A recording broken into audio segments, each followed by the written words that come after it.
పిత పుత్ర పవిత్రాత్మనామమున ఆమెన్. ఈరోజు డిసెంబరు 24వ తారీఖు. లూకా సువార్త 1వ అధ్యాయము 67వ వచనము నుండి 79వ వచనం వరకు.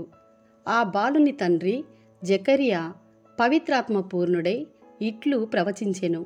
ప్రభువగు ఇజ్రాయేలు దేవుడు స్తుతింపబడునుగాక. ఏలయన ఆయన తన ప్రజలకు చేయూతనిచ్చి వారిని విముక్తులను చేసెను. తన సేవకుడగు దావీదు వంశమున మన కొరకు శక్తి సంపన్నుడైన రక్షకుణ్ణి ఏర్పరచెను. తరతరముల నుండి పవిత్ర ప్రవక్తల మూలమున ఆయన తెలియజేసినది ఇదియే. ఆయన మనలను శత్రువుల నుండి రక్షించుటకు, మనలను ద్వేషించు వారి నుండి తప్పించుటకు రక్షకుణ్ణి అనుగ్రహించెను. మన పితరులను కనికరముతో చూచెను. తన పరిశుద్ధ నిబంధనమును స్ఫురణకు తెచ్చుకొనెను.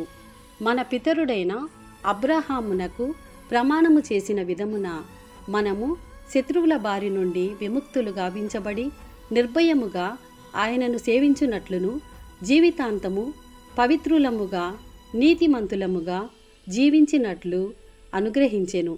కుమారా, నీవు సర్వోన్నతుని ప్రవక్తవనబడుదువు. ప్రభువు మార్గమును సిద్ధపరచుటకు వెళ్ళుదువు. పాపక్షమాపణ మూలమున రక్షణ కలుగునని ప్రజలకు తెలియచేయుటకు ఆయనకు ముందుగా వెళ్ళుదువు.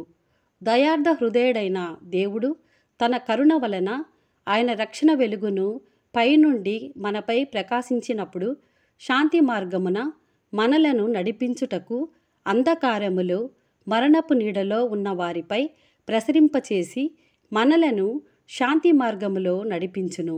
ఇది ప్రభుని వాక్కు. సర్వేశ్వరునికి వందనములు.